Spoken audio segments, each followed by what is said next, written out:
ఇప్పుడు చాలామంది తల్లిదండ్రులు ఆస్తులు అంతస్తులు ఇస్తేనే వాళ్ళని చూసుకుంటున్నారు.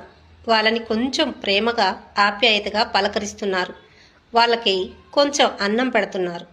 అది వాళ్ళు ఆస్తులు అంతస్తులు ఇస్తేనే. అసలు తల్లిదండ్రులంటే ఆస్తులు అంతస్తులు ఇస్తే కాదు, వాళ్ళు కష్టపడి మిమ్మల్ని పోషించి పెద్ద చేస్తమే వాళ్ళు ఇచ్చే ఆస్తులు అంతస్తులు. కంటికి రెప్పలా మీరేడిస్తే వాళ్ళు గుండె పగిలిపోయే అంత బాధ భరిస్తూ మిమ్మల్ని ఏడవకుండా ఏ రోగాల నుంచి ఇలా మీరు చిన్నప్పుడు చేసే ప్రమాదాల నుంచి కాపాడి మీ అంతటికి మీరు లోకజ్ఞానం తెలుసుకునేంత వరకు పెంచి పెద్ద చేయడమే వాళ్ళిచ్చే ఆస్తులు అంతస్తులు. అసలు ఆస్తులు అంతస్తులు ఇస్తేనే తల్లిదండ్రులు అనుకోవడం మరిగా రెండో మూర్ఖత్వం ఏమీ లేదు. తల్లిదండ్రులంటే